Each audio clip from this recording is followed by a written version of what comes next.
Hello, Mee Ok Icaro, and welcome to The Faucet, a podcast where I talk usually a lot and also sometimes invite someone else to talk as much as they want to. Today, you're that someone. You're my friend. How are you? Thank you, Mick Kaplan. I appreciate you. My dear friends, of course, know what to call me. Now, so you are someone I've known for quite a while. You've been a guest on my other podcast. I've been a guest on yours. We love talking to each other because we love each other. True or false? Next question. What's going on in your life and mind right now that you would like to share with the world via me here? Well, lately I've been having a lot of external change. I'm moving to Oaxaca, Mexico in 1 week, and it is incredibly stressful. I am someone who plans very well and does not procrastinate, but I got hit with a lot of curveballs, and so I'm having to use all of my tools right now to not freak out about the moving process and these things that I can't control. And using my external circumstances to be, I guess, like a message to me, or just be aware of how they affect my internal processes and show me the work that I have left to do, such as my anxiety. Sure. Well, that makes sense that you're using things on the inside, your tools, to help with what's going on the outside, and then you're using what's going on the outside, the circumstances, to help with what's going on the inside. So that sounds like a nice yin yang of the world and yourself. So what occasioned the move to Oaxaca, which is where one of my favorite hip hop artists is from, Oaxaca Flocka Flame. We'll take that one and edit it out. But why are you moving there? You do have a thing on your mustache. It's gone now. Oh, thank you. Oh, no, it's not. It could be I think it's, that. do you see it over here? So I'm drinking Yeah. almond milk, and There's an almond. there's on also a couple of white mustache hairs. Yes, So it is not the, yeah, you got it. okay, thank you so much. You're very welcome. Thank you for helping with what's going on my outsides. Oh, of course. So, as always. What was the question? why are you moving to this place at this time? Well, it was kind of a mixture in one sense.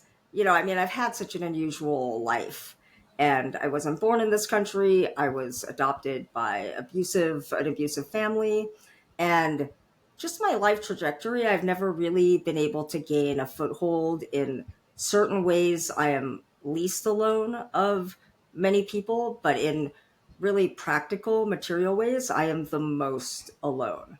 On the podcast that you recently came on of mine, you talked about the support of your family and how you could take all of these risks because you always knew you had a place to go back to, that supportive, that plan B, that backup plan.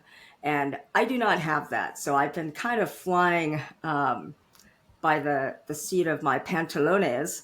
And so it's been interesting. So I just couldn't get a foothold in the US, and all signs kind of pointed to moving out of the US because I've always really related to expats when I've traveled. I've always felt really at home with the expat community. Wherever I was, it didn't even matter.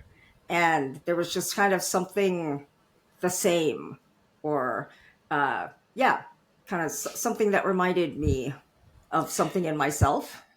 Do you think that, being someone who was born in Asia and then adopted in the States, like your first, your introduction to life was that you were raised somewhere that you're not from? So, is that the expat experience? No, actually, most expats are people who were born and raised in a country and chose to leave. But who knows if that played a factor? It certainly could have. I don't want to move to Asia though, Fair. necessarily. So, but yeah, I just noticed, I think there's something about just the outsiderness of it, because they're, and being a guest rather than thinking that you can possibly ever be a host Mm. on this planet, that I really liked. But yeah, so I'm moving there to do training with plant medicine. I'll be doing a 1 year initiation with my ayahuasca teachers, and so this beautiful home, and I like the red carpet got laid out to me, and just all the signs were flashing, "Hey, move here." So I would have been a bad girl if I didn't say yes. Gotta listen to those carpets. You know, it's so interesting. A red flag means Only if stop, but a red only if they carpet. match. Well, and it does match the drapes, so the drapes are also red. um, so the red carpet, the green flag, you're on your way. Something that you just said though, the idea of being, a guest versus a host in this world, like, depending how far we zoom in or out, like we each of us like come into the world somewhere we don't know in this particular incarnation anything. We don't know a language, we don't know a culture until the people around us are like, this is who we are, this is who you are. Sometimes they match, sometimes they don't. Like sometimes people tell you about, your gender or what, various aspects, or your sexuality, or, and then everybody, as we grow up, like we become hopefully, knowledgeable and comfortable about who we are as it pertains to where we are. And but I guess the zooming out far enough, like who among us is not a guest in the world and also is not a host, in that, like in the Alan Watts, like we don't come into the world, we come out of it. Like, the stuff that makes us has all existed, in energetic form back to beginningless time or to the Big Bang or however far back you want to go. But, then we're like zooming in and being like, you're like, but I was born in a different country and that's relevant in a different way. Like in the Ram Dass way, like we're all one, but that's my stereo, like in these individual incarnations, there are conventional differences that matter. Uh, and so, I mean, I guess as a host in this world, I just want to say welcome, be my Thank you. guest. And Thank you. Thank you. I hope that, I mean, it's so interesting because I feel like, here's the thing I'll share with you. My friend Gus, who is a practicing Buddhist, told me about the concept in Buddhism that all, like, let's say for all intents and purposes, all like impermanent phenomena are caused by causes and conditions. Like something happens before and that leads to what's happening now and that leads to what's happening next. And then he said there are some things that are causes that are happening at the same time as the thing that they are causing. And I asked him for an example of that. And he said, imagine like two playing cards that are like as a pyramid kind of, or a triangle, like leaned up against each other. Like they are like not falling because each of the other one is causing the first one to not fall. Like they're both causing each other to be held up. And I like to think that, I mean, metaphorically in life, we can do that for each other. By ourselves, we might fall down. Together, we can help hold each other up in a Superman movie way where he's like, I've got you, Lois, because he caught her from falling off a building. And then she's like, but who's got you? And like hopefully we all have each other in a way. And anyway, I'm glad that you are following the path, following the call, and the carpet to where it seems like you believe you will have a place that you belong. I know we've talked about, what is it about sort of the medicine workers and like the indigenous peoples of various places, people who I guess have been a place longer than many others. Like, looking at the United States, most people in the United States weren't in the United States historically, lineage wise, for that long, whereas indigenous people may have been in their locations for thousands of years. I don't know all of the lineage, but back beyond my knowledge. So what do you think draws you to, learn about and from these people, even though they're not the people from the places that you're from, but the places that you're drawn to go. Well, I think I've always been really attracted to deep knowledge. And so it's kind of like, if you've, I'm sure you had professors in college, and it's like their parents were professors also, and they kind of come from an academic lineage. And there seems to be kind of a deeper, maybe, knowledge to them as to someone who's like a first generation, professor. And with these people, I find that in the West, we had like the fire of Alexandria. We've had so many disruptions and interruptions in our knowledge. Like I always talk about how we lost calculus for 2,000 years. We lost the ability to read the hieroglyphics on the Egyptian pyramids. We lose knowledge all the time. Like we just can't be. This is like why we can't have nice things, right? And so it really fascinates me to have a people whose knowledge has been unbroken. And it's not to say that some of them don't say, oh, we have lost some knowledge that is done by, from, human to human transmission. But, these lineages trace back to prehistory. And so when I talk to them, I'm like, shit. The stuff that is very, very deep knowledge that makes anything in the modern world sound really superficial. Like, in a way, we're starting to touch the surface with our very primitive understanding of quantum physics, for example. So, we have like spooky action at a theory, and, we're so basic. We just figured out that light is all, or that energy is also matter. And, we're We're like so kids with a basic. match. That's a fun way to. Oh man, Yeah. Earthlings in the 21st century, so basic.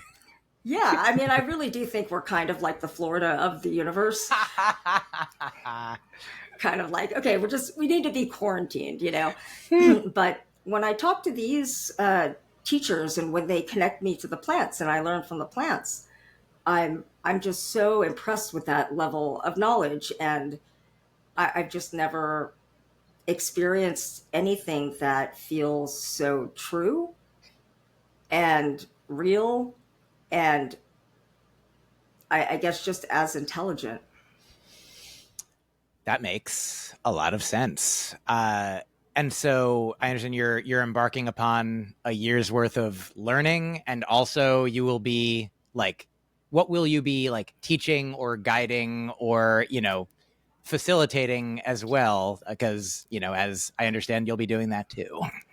Yeah. So one of the things that kind of came about through this training was that I'm meant to kind of hold space for people.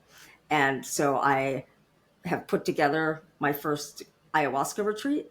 And it's sort of a full circle moment, because the in person part of the retreat is very much inspired by my first ayahuasca retreat, which was not your average ayahuasca retreat. It was facilitated by Gabor Mate when he used to do this stuff before he got too big to do them, or got called away to other things that he needed to be doing. And so I'm doing this first guided ayahuasca retreat at Soltara Healing Center in Costa Rica, where I've also found a lot of bonding and kinship and love with this medicine and with this lineage. And my sort of 8 to 10 year plan, is that Soltara has a circulation of 4 pairs of shamans.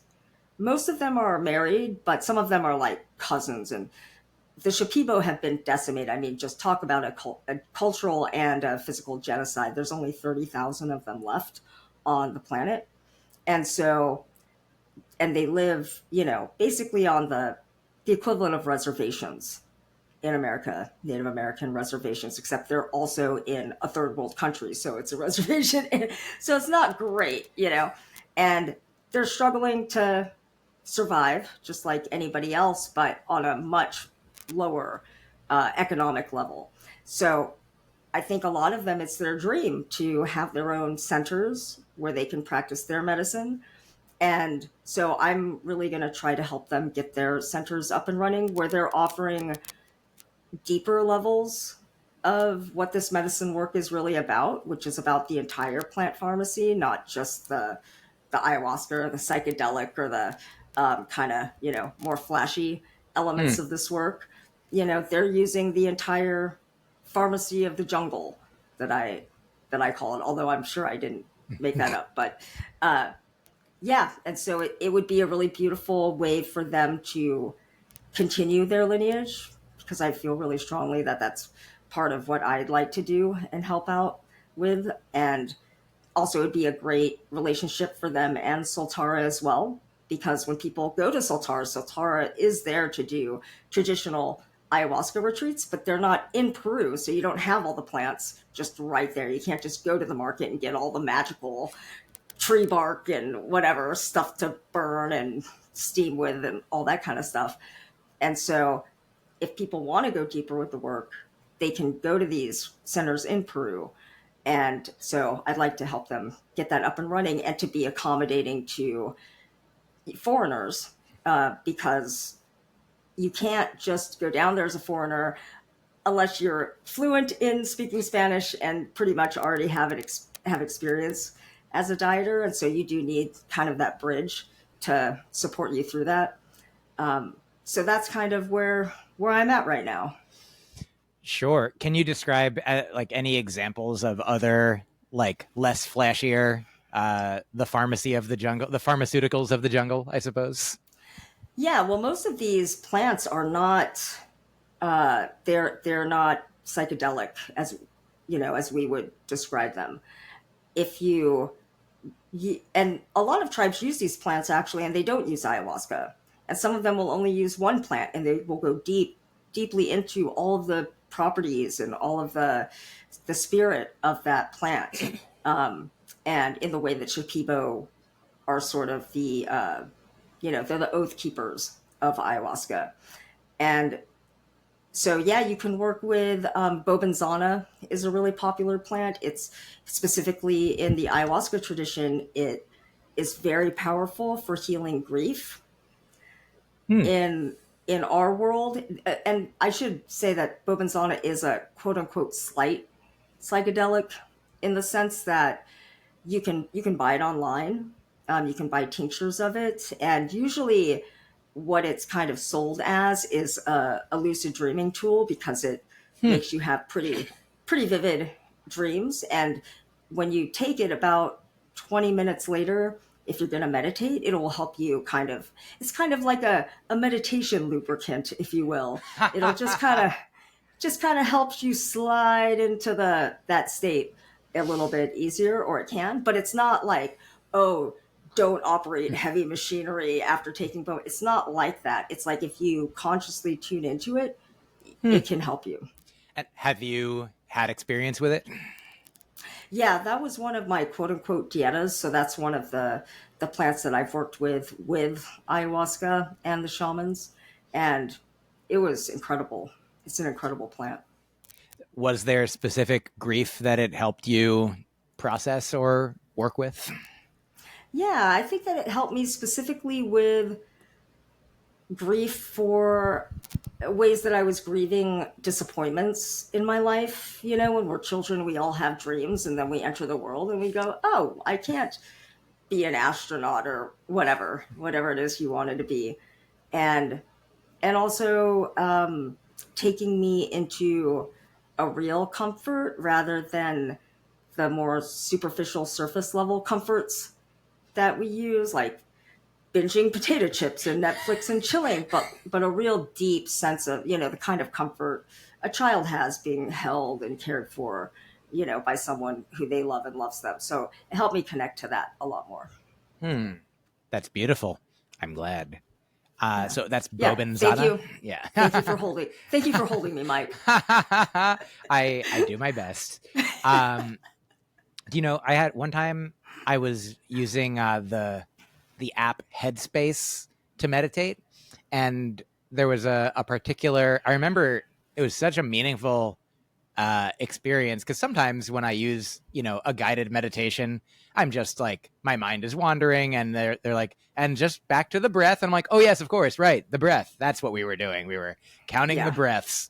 But this one particular time, I remember I was at an Airbnb because I was performing in Nashville, and it was like a visualization where I think it was like, imagine like a football shaped like piece of light, just like some light, and at basically each of the chakras are like starting from between the feet and then up, at most, the pelvis, the solar plexus, the throat, the eyes, and above the head. I might be missing one, but it was like basically just like imagine this light at each of these places for like a few seconds and then travel up the body and down the body and then kind of just go back and forth.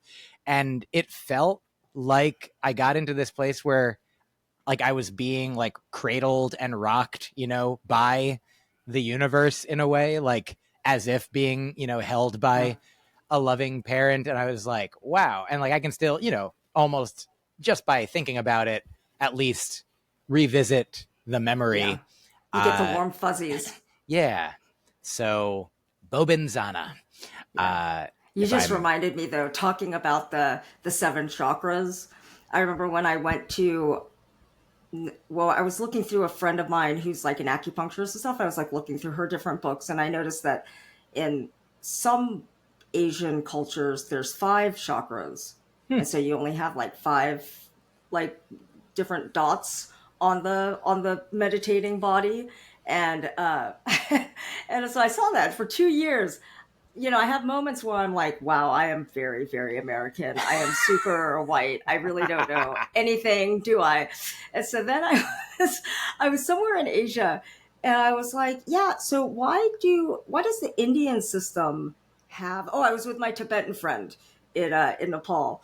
And I was like, I was like, in the Indian system, they have seven chakras, but in the Tibetan system, they have five. Like, why is that? And he said, "Oh, metal. We have five metal." And the Indian system is doing this different thing. And I was like, "Wow, I thought it was because y'all were shorter." That is funny. It also, I'm sure, has nothing to do with this, but it reminds me of like the Western classic, like major scale or minor scale has seven different notes, whereas like the pentatonic scale, which is often, if you just use like the black keys on a keyboard, then it'll Right. sound like ba da da da da da da da da, like, and it could be, there can be some Asian music that can be created with just the pentatonic scale, also some Western music, but then also the chromatic scale could be 12 notes. And then there's other scales from other places that have like, I don't know, quarter tones to what we only go to half tones. And so they could have like 24 or 25 different notes in a scale. And it's, I feel like I know nothing about, I'm at the limit of knowing what I know about chakras, but Yeah. I'm like, oh, maybe there's like infinite ones, and you just pick wherever you want to stop along the way. And so sometimes you do seven, sometimes you do five. You could do a million if you want, if you can differentiate that much from each part of the body. But Yeah. please call in if you have any information. Yeah, one of the fascinating aspects actually of working with the Shipibo is their music. They have, again, it's one of those things that make you be like, well, I know nothing about music, do I? Because they use a very sophisticated, it might be the pentatonic, I'm not sure, but what's fascinating is you can have like eight of them in a room, and they all are chanting different chants. They start chanting at different times, and they're always in harmony Hmm. with each other. And it's so wild. They're very high level musicians. It's just that they're working in a paradigm that we don't know well enough to fully appreciate the sophistication, but you can sense it when you're in these Wow. ceremonies, that it's like, this ain't no ordinary singing. Yeah, I mean, obviously, when I first started doing ayahuasca ceremonies, I mean, the the music. I mean, music is, I think, even without a psychedelic substance, is magical. I mean, it's like it can be moving. I mean, any of the senses can, a smell can bring us back, or a song that we remember from a time of our life, or just even just a powerfully delivered, art of any kind, be it music or otherwise. But then, yeah, when accompanied with the substance that activates the pineal gland, and when there are competent practitioners, like I can only imagine. You gotta let me know if they have any albums. Um, Right. Yeah, I'll actually send you a link to a pretty cool. A musician actually incorporated it into kind of a song, and it's really really cool. But you can hear them. You can hear a chant in it that ah, weaves in with the song really well. Um, but yeah, I mean the actually originally for thousands and thousands of years only the shamans drink ayahuasca. It's very very recent huh. that participants also drink it. Yeah, the shamans would purge for you. You don't need ayahuasca technically to receive the healing because the healing is in the chants. Hmm. And the because the like ayahuasca in a way is something that just opens you, and not to say that it isn't a powerful consciousness, but ayahuasca is also very much a venue, and it's a space where if you have someone who can hold it really really in a who has a lot of training, they can hold you in a dimension, I guess is for lack of better words, where various levels of consciousness can play with each other, where you can hear the plants talking to you, where you can have the animals come in, and everyone can chit chat and spill tea or whatever. And but also with a skilled practitioner, you can safely keep out. They're also bouncers, so they can also keep out anyone who's totally not welcome in the space, so that it can be a cool space.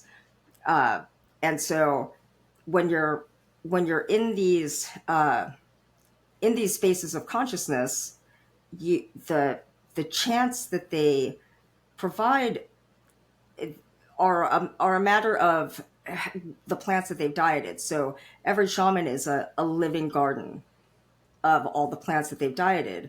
And then it's sort of like that Rumi quote that you talked about, where the universe is just we are flutes, and the universe is just blowing through us, and we are so the plants are they're literally channeling the songs of the plants that they have dieted.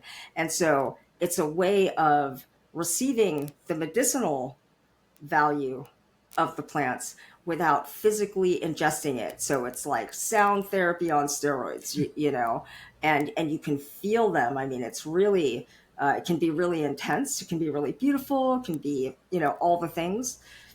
But so, for thousands of years, you didn't need people to drink ayahuasca. And I think one reason that it's important now is that we are so toxic. I mean, thousands of years ago they weren't growing up on McDonald's and stuff, so they didn't, the physical purging wasn't necessarily on a physically toxic processed food, asbestos exposure level. So that might be one of the reasons. But yeah, the now we do. But I see why it was only the shamans for so long, because there is this level of training and context, I think, that I'm seeing that is very helpful and maybe should go along with these medicine practices, because I so many people who reach out to me are people who have been really really hurt on this medicine without Hmm. the proper protection and without proper, because it's you have to have the stars have to align. You need someone who is trained, competent, um, and also a really safe person, and that is extremely rare. It's much rarer than I would hope. Yeah, that makes sense. Can you? So this is an experience that I know, like psychedelics are becoming more and more like mainstream, for lack of a better, like more and more people are hearing about them, and there's like research being done on their effectiveness to help deal with like PTSD and anxiety and depression, and I think that's good. That hopefully, there will be more compassionate people trained to help in these ways. Though, of course, like, the Western model, the Western medical model is different than the indigenous model that we're talking about. A little bit. Yeah. Would you say that's true? Yeah, that the it's slightly different. Um, but I guess for let's go zoom back in time, because to a time like before you had engaged with this at all. What brought you to it? How did you learn about plant medicine, like, to begin with? How did you go from a person who like had not heard of it or was familiar vaguely to you know being a practitioner as you are? Yeah, so thank you. Yeah, I was never a psychedelics person, and I got really, really sick, and I was living in Boston with you, not with you, but also in the same city of Boston. And I got really, really sick with an incurable disease. It took me down really, really quickly. I was bedridden. I was in hospice for some time, and I was given a whole bunch of morphine and fentanyl and oxycodone to go home and die. And, there was no cure. I was seeing the top Western medical professionals who were doing their best to help me, and that is just the best thing for my autoimmune disease, scleroderma, or at least it was at the time. The biggest scleroderma research center in the world is actually in Boston. So it's like I had the cream of the crop, and I exhausted those resources, and that I had a pretty bad prognosis.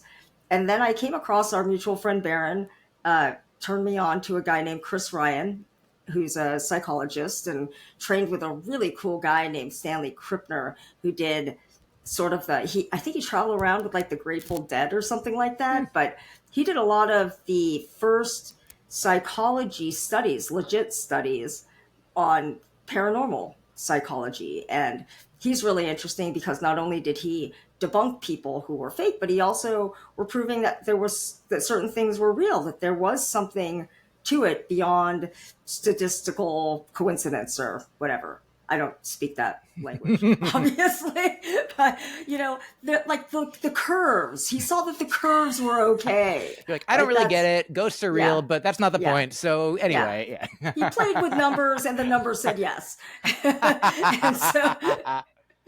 and so yeah, Chris is he has experience with different psychedelics, and I reached out to him, and he said that he thought if he was in my situation, and he spoke about it more from the framework of I think it could reset your immune system. Like that's what I understand that it can do for people who are coming to it from your place. And so I found that in many ways that was true. It also cleaned out a lot. The first 3 times I drank, my mouth was just a pharmacy because at one point I was ingesting over 30 pills a day to stay alive and Wow. in taking my pain from like a 9 to a 10. So yeah, that's how I came to it. But it was interesting because in all of the research that I was able to find online, which wasn't much back in 2012, 2013, and those sites, I've looked them up and they're not even there anymore. But I was able to at least glean that I wanted to get to a medicine person. And it was interesting because all of my ceremonies and all of my visions were very much, I don't know, connecting me to something indigenous. And so I had two of the three largest libraries in North America, the Boston library system and Harvard right there. So I just started, when I wasn't on ayahuasca, I started reading books from, ancient Greek, Eleusinian mystery stuff to, to indigenous uses. And so, even as I was working by myself, it was always clear that this was to get me to well enough to actually be able to travel to get to a medicine healer because, I couldn't shower by myself. I couldn't feed myself. I was being spoon fed by somebody else. Uh, I was a messy girl on her way out. and it's the turnaround seems incredible. You are, just to be clear, no longer bedridden. No longer That is are true. you I am now seat still ridden. No, like, are you still like, do you still have scleroderma, or has it been like, what is the physical medical status of your condition now? I think I'm in. I think maybe they would say I have some remission. Um, I still, I mean, it took me so long to figure all this out that it had very devastating effects on my system. So, um, I don't think that they're permanent, but it's a lot of work, and it's not cheap to try to be flying to see the shamans and stuff. And uh, but yeah, so I'm kind of trying to undo a lot of things that were done. But yeah, I'm not bedridden. I am out, oot and a boot, as the Canadians would say in the world. Uh, yeah, and able to do something like move to Oaxaca and Yeah. guide ayahuasca retreats and hold space. And because my medicine path also, I want to say, was like very messy. And some people go to Soltara in their first hit, and I'm like, you guys have no idea. It's like your first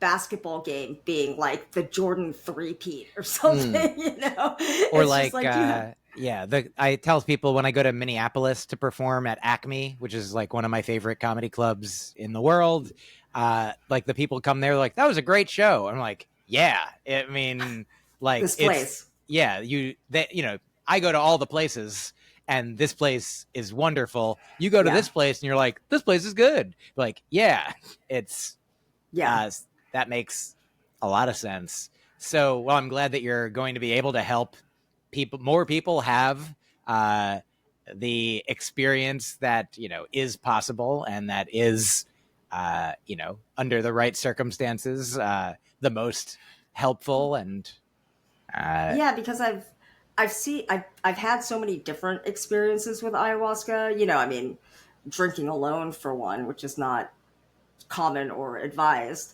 mhm. But I mean, yeah, you can do them in all kinds of different venues and circumstances. And so I've seen pretty much everything that can go wrong. Not everything, but I probably have seen and heard 99% of what can go wrong. And I've really thought about it. And being at the cross section of various, like, quote unquote marginalized demographics, I've also studied, also in philosophy, power with people like Foucault. And you got to listen to the black ladies, you got to go to the black female philosophers. If they're lesbians, that's a plus, because, like, who knows who can break down power like them. Like, you can see it when you are not invested at all in protecting it.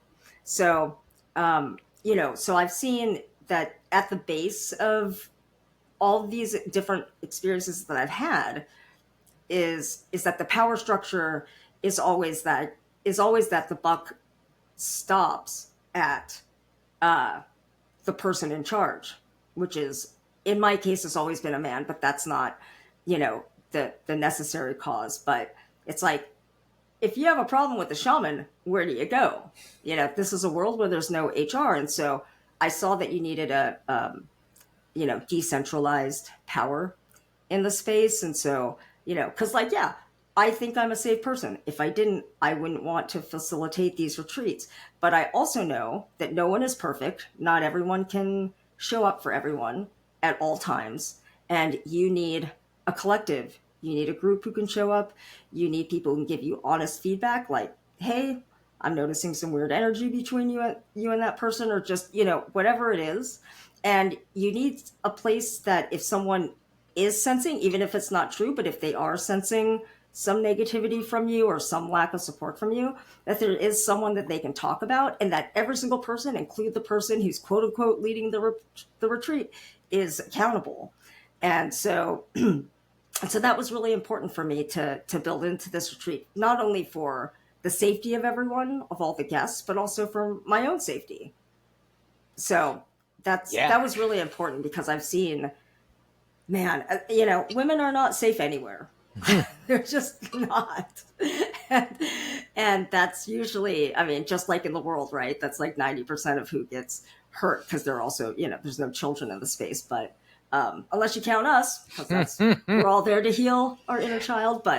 Yeah. Um, but yeah, so that was something that I really wanted to have firmly in place, because I really want to lead a very, I want to hold a very safe space that's also safe from the parts of me that are not completely healed and that are still unconscious, like Yeah. integrity. Uh, well put. Thank you. Sort of along those lines, who are like the ideal participants in, the workshops or the facilitations that you'll be doing? Like, what are, if somebody was like, this sounds interesting, like what, like there's certain kinds of therapies, like, that like cognitive behavioral therapy is good for certain types of issues, and like dialectical behavioral therapy for some, or, psychoanalysis, talk therapy for others. Like, what would you, recommend if somebody was thinking like, is this the experience for me? Like, what are the sorts of like people and situations that uh, you feel like this is well suited to care for? Yeah, I think it's a little bit less like that you have a thing, Mm-hmm. or less like pathological in a sense, and more like thinking about if you want to have a baby. Mm. It's kind of like, is it feeling like the moment? Do I feel supported? Does it feel like the stars are kind of aligning, or does it seem like not a good time to have a kid, personally? And I think for this particular retreat, which is just kind of funny because we booked it so far in the future Mm-hmm. that I didn't realize that it's going to be the week of the election. And so, Wow. I would say that specifically for people who are, being like, wow, so I can be outside of the country with people, and none of us are online. None of us have digital access to the outside world, during this time, because people are coming the day before everybody votes, and we're going to be holding everybody's technology. So it's not just you that isn't going to have access to the, the crazy, I don't know, smoke or whatever, whatever it is, the frenetic energy and the play by play of Hmm. the, shit show fallout that I think everyone thinks is going to be coming from the dumpster fire of our next election or whatever it is. um, but yeah, just if you want to be out of that energy with other people who also aren't interested in, being in the muck, uh, then that could be a really good thing. But this could be the retreat for you. To not even be in this country, and also to be in like paradise. I mean, Mm-hmm. like, oh damn, I can't believe I'm in Costa Rica. Like, this is awful. Oh, was that a parakeet? Yeah. So yeah, if you want to be in a beautiful serene space while this country uh is going through an intense time, then this might really appeal to you. But also, if you want the sort of additional support, because we are preparing people beforehand before we arrive in person, and then we'll have our experience in person. But then we're also going to be supporting people 7 weeks, up to 7 weeks after we leave. So people who kind of want that extra integration and support, Hmm. and to be kind of in a collective for longer, rather than spend this incredible week together where you like connect and yay, and then you go home, and the people in your life who are great, but maybe none of them know what you've experienced or had anything even remotely similar happen in their lives. Sure. That makes a lot of sense. I also, just to revisit one point that you made about, if the question is it the time for me to have a baby? Like, do I want to have a baby? If that's the question that you're contending with in this moment. And then the idea that are the stars aligning for it? I feel like the stars, I mean, could be like internal, yes, like looking within to be like not outside, like, hey, universe outside of me having nothing to do with it. somebody else tell me what the right thing for my experience is. Like, having my own experience with plant medicine, I know that when I've had these experiences and I have like come to decisions or had insights on things in my life, it wasn't like an external power, like, the external, like the medicine was helping, the environment and the people there, the community is helping, but ultimately it's, a collaboration with, especially like your where you are, where a person is internally, mentally, emotionally, spiritually, so that, the secret, the guru atop the mountain that you're climbing to visit is your best self, like your, like, with help, with guides from, other people and other like wisdoms and the spirit of the occasion. But it's not just like you're giving up your, independence and your consciousness, and being like, just tell me what to do. Somebody and something else. Does that sound fair? Well, yeah, I mean, these medicines are not like Western medicines in that they're not passive. It's not like, oh, take this pill and then live your life. It's very much a participatory thing. It's like hiring a personal trainer, where it's kind of like, we're going to talk you through it, but you're the one lifting the weights, so you want to be in a place where you're like, okay, I'm ready to do some work. It's just that I really need some help and some guidance from people who have a certain training. And also there is kind of there can be a more mystical aspect to it as well. Some people, maybe they've been thinking about it for a while and they've been looking around, but nothing's ever felt right. And maybe our retreat does. That's some of the people who are coming have had that experience where they're like, yeah, this is the one where everything fit. uh, and and also there's kind of an inner knowing, because it's not like you need to come in as your best self. Like, you're coming to get to see doctors, and you don't see the doctor when you're healthy, unless it's like an annual checkup or something. You go to the doctor when something is wrong and you're aware that something is wrong and you want to heal from it. And and it's like, well, now's the time, because I can't live like this anymore, whatever. So it's not like it's not like we're all showing up as totally healed, yay, like our Facebook feeds or Instagram feed, selves. Like, we're all, showing up as our authentic selves. Yes, that makes a lot of sense. Yeah, not to say, like, of course. I mean, I feel like it's important to be so interesting. I feel like Dan Savage talks about sometimes, like, to get into a relationship with someone, you have to be in good enough working order, to be with someone. Yeah. Uh, and because who among us is ever, unless until you're a divinely enlightened, omniscient Buddha type, Yeah. which, as far as I know, most of us aren't. And I mean, who can say? I can't say. I Yeah. can only Yeah. say, I don't think I am yet, and I think if I was, I'd know. Um, Yeah. And we but would all be following them on Instagram, so it'd be pretty clear. or maybe here's the thing: I bet a divinely enlightened Buddha would probably not be on Instagram, so it would Yeah. be hard to follow them.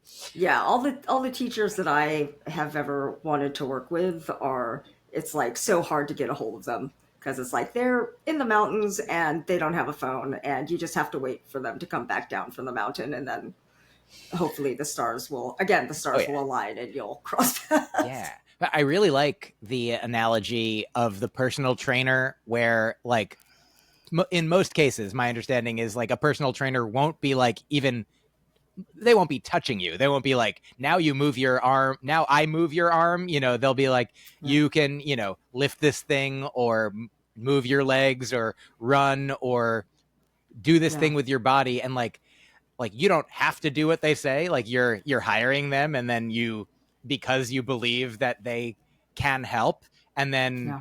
when you do the things that they say, if they know what they're doing, then you will learn from the inside that, oh, like, I remember I had an experience, just not with a personal trainer, but I wasn't able to run like a mile, in high school or whatever, when I was 8th grade.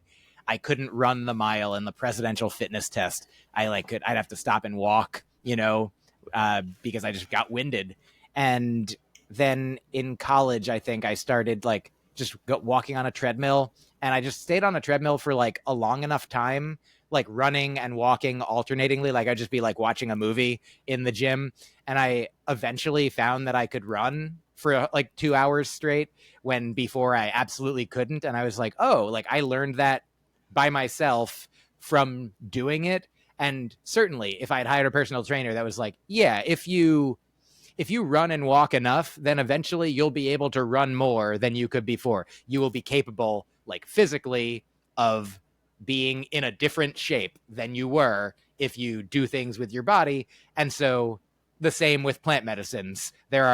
You may be wherever you are now, if you go to somebody who is, reputable and knowledgeable and compassionate and, has all of the factors, all of their stars are aligned, like they will be in the situations that we're talking about, where you trust these people and their lineage, and uh, then yeah, you can go in and listen and do the thing, and then later look back and be like, well, what was the effect? Did it am I healthier? Am I stronger? Am I more knowledgeable about myself and where I am and what I want or what's right for me?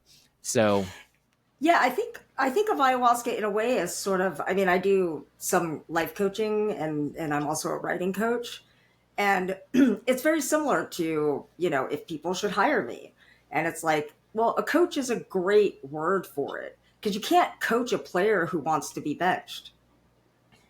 So if you're someone who's motivated and you want to get out there and you want to, again, you want to do the work and you want to practice and you want to be in the field, in the arena, as they say, but you're just kind of noticing that, hey, I don't have the knowledge. I Sometimes you just need somebody who can observe and reflect and provide feedback and knows how to use words in a way that's constructive and supportive, and also motivating to keep you going, and someone who can kind of help you.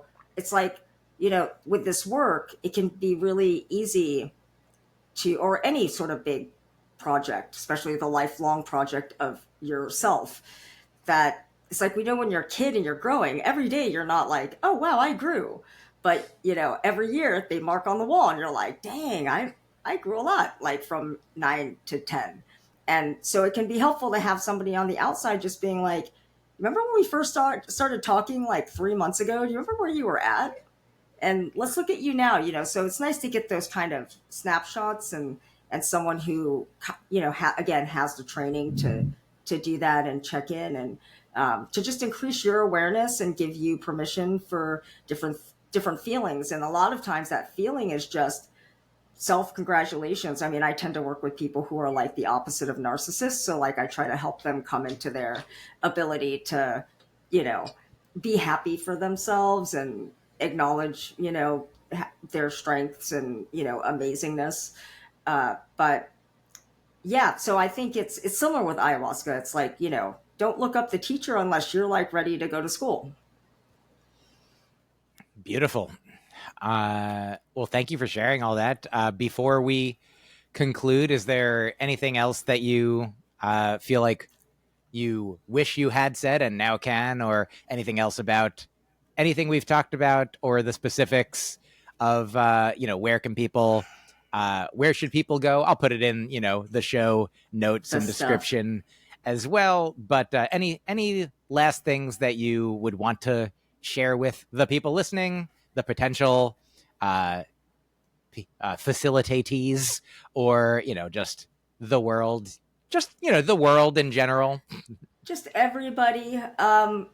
Yeah, well, I recently wrote this post about, like, a spiritual perspective of politics. I didn't have to pronounce it, so it's much better written down, apparently. But yeah, and again, just kind of like what I was saying with my more immediate personal situation, that the outside world is in a way a reflection of our internal world, insofar as we sort of project and we always select what we see and what we don't see and how we see it. We're always protecting certain parts of ourselves. And so, it really helped me to reframe things and see everything as my teacher. Because especially in these ceremonies, it's like it's that whole idea of if a monster shows up, ask it what it wants. Don't push it away. Don't slide into the knee jerk reactions and the stuff you've been conditioned to do. Try to learn how to take space, to allow something new to happen, because maybe that monster looks that way but actually is friendly, or is part of you and needs to be looked at, or something. And Monster yeah, wants to help you. Yes. yeah, exactly. Exactly. um so but yeah, I would say that these plants are really magical, and there's something really special about working in these traditions. And the thing that I really value about it is that it's not religion. I mean, I know that some people, for different legal and various reasons, have formed churches around it, but I really appreciate that, a really good, clean healer is all about just helping you get a clean connection to the plants yourself. And, if you try to ask them any big questions about God or this or that, they might share their personal views, but they're not yogis. They're not, you know, trying to teach you in the typical way. They're really just trying to help you connect to the plant teachers that we're all students of in this world, um, and to to empower you, as opposed to claim some sort of authority. Beautiful. Uh, I love it. I love you. I thank you. Thank you so much for, wanting to talk and coming on the show and sharing of your meaningful and beautiful life experience. Thank you very much, Farrah Fawcett. I appreciate I so appreciate you having me on. Oh God, Farrah Fawcett. That's not the. Oh boy, Wait, you see. what? Okay. I did it. All right. Thank you. Thank Thank you, Mike. you.